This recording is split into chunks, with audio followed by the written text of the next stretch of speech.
Hello, my name is Dr. Sam Breeding. I'm the Chief Medical Officer of Houston Medical Group. I would like to tell you a little bit about the video series HCC Coding for Medical Providers. But first, let me tell you a little bit about Houston Medical Group and myself. Houston Medical Group is located in Northeast Tennessee, mainly in Kingsport and Bristol. However, we are also located in the surrounding community with offices in Southwest Virginia and East Tennessee. We have over 100 physicians and over 40 mid-level providers.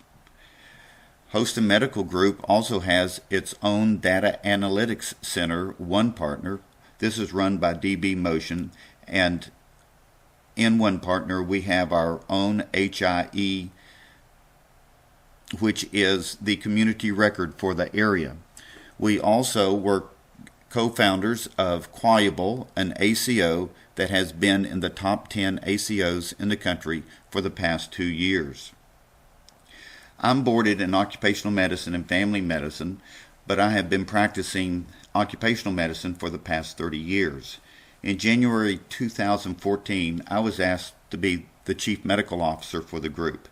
My first directive was to try to educate our providers on Medicare Advantage and HCC coding. Well, unfortunately, since I have been doing occupational medicine, I knew very little about either of these programs. So I had to do a lot of study myself. Fortunately, I had an excellent teacher in our administration, and I spent hours going through everything I could to find out about how these particular plans work.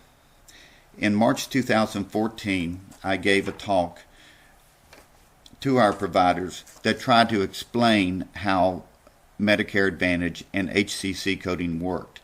This talk was very well received by our providers, and they came to me telling me that they wanted to know more about how this worked. So I had to learn more and more myself, and I literally spent hundreds of hours putting together additional talks where I went out and tried to educate our providers. I did lunch and learns at all the primary care offices, every opportunity I had, including our board meetings and our different family practice meetings and section meetings. I would go out and give a 10 to 15 minute talk on different topics on HCC coding. I realized after several months that this was somewhat of a hodgepodge approach to this. And so I decided to put together a more comprehensive program, and this is what turned into HCC Coding for Medical Providers. I must say that our efforts were quite successful. Our risk score went from a 0.98 in 2014 up to a 1.23 that year. So that was more than a 20% gain in risk score, mainly due to education of our providers on how this worked. I was approached by several groups to see if I could put together this series and get some CME credit for the doctors who watch this.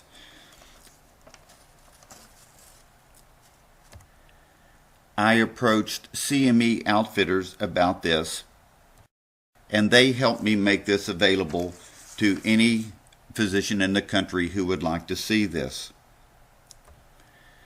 I am now in the second edition of this video program. This is the 2016 program, and it includes the most recent HCC coding rules and also ICD-10 coding. Let me tell you a little bit more about this program. As you know, HCC stands for Hierarchical Condition Category. It is a form of risk adjustment, and in the video series I discuss the history of risk adjustment and how it works. I also look at Medicare Advantage. A lot of our physicians really did not know how Medicare or Medicare Advantage totally worked. So we go through how this works as Part A, Part B, Part C, which is Medicare Advantage, and Part D, the pharmacy benefits. As you know, Part A is mainly the hospital part or inpatient, and Part B is outpatient. We discussed the Medicare Advantage funding. CMS pays Medicare Advantage plans and prescription drug plans by adjusting payment for enrollees based on their demographics and their health status. This risk adjustment payment model measures the disease burden of the patients. Accurate diagnosis coding documentation, ICD-10s, and reporting now determines the reimbursement for these MA plans. The characteristics of the CMS HCC model includes it is prospective in nature. And by that I mean your funding next year is based on your documentation for this year. I tell our doctors that this is like putting in a budget request for next year's funding of the program.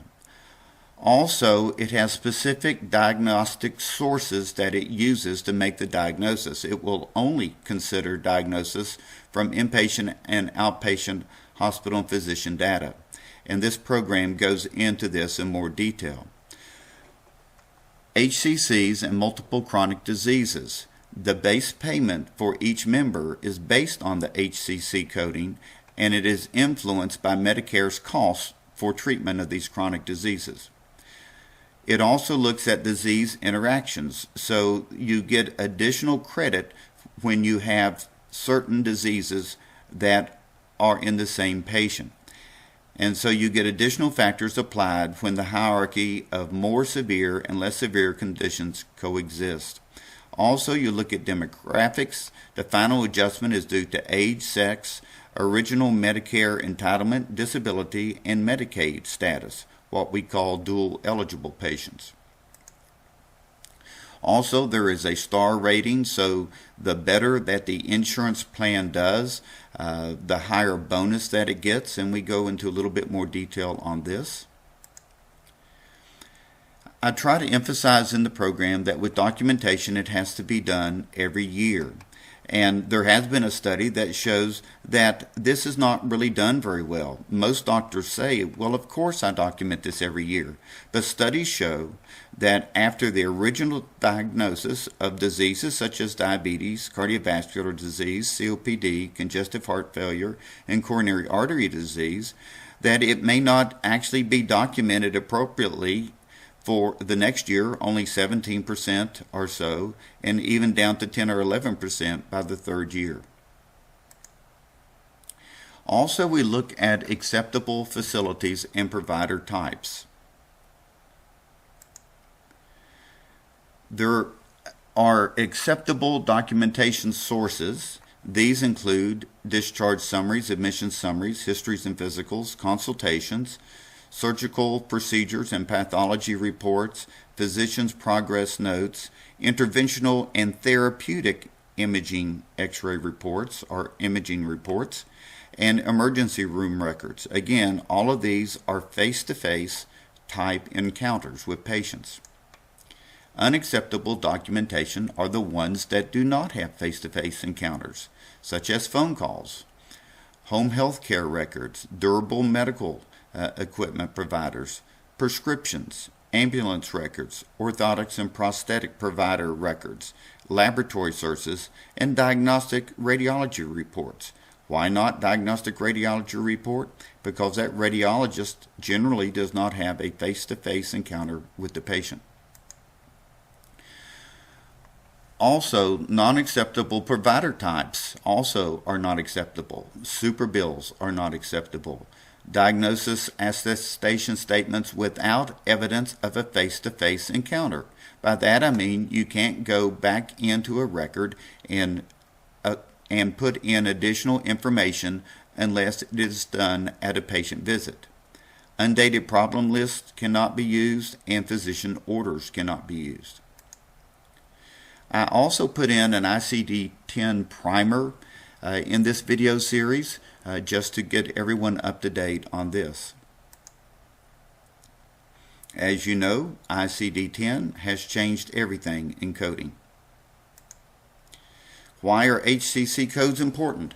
This is one of the most important things for your providers to understand and to learn. For example, the national Medicare average is about $800 per patient per month if you averaged all the Medicare patients together. Since the Medicare Advantage plans look at individual patients, if that patient codes out 10% less than average, then you would receive approximately 10% less money. This is not exact, but it's in that ballpark. And if your patient codes out to where they have 10% more disease burden, you will receive about 10% more money to take care of that patient. One of the most important things in this video series is the list of patient studies. You will see about 25 patients in this video series and show the difference between bad coding and good coding. I call bad coding coding dysfunction. In this particular case, the same patient is coded by two different people. The first provider puts down only diabetes mellitus without complications and a urinary tract infection in this patient. And the way this provider coded, the MA plan would receive only $464 per month to take care of the patient. However, when coded appropriately, the patient has diabetes with different complications, has chronic kidney disease, mild malnutrition, and this particular patient also had a below-the-knee amputation that was stable. But by coding properly, the monthly payments to the MA plan was over $2,000. This is an additional $1,500 per month to help fund the program. Now you can imagine if your MA program has 5,000 or 10,000 patients, proper coding can make a huge difference in the funding of this. I also spend some time to show the physicians how the money comes through a Medicare Advantage program, including HCC scores, star ratings, demographics of the patients. You know, some plans don't have member premiums, and so if there are no member premiums, the pool to pay for the patient's care is less. And so if you have a 15% administration fee, which is fairly standard in these programs, then you have 85% of this to take care of the patient. And so the more money that you have coming into this pool, the more money you have to take care of the patient. There are over 9,700 ICD-10 codes that map to one of 79 of the HCCs.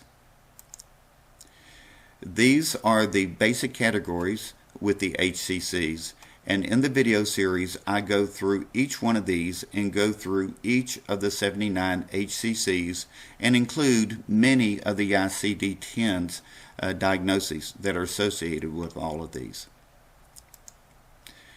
The last chapter I deal with the common coding dysfunctions so that your providers will know the most common mistakes that are made.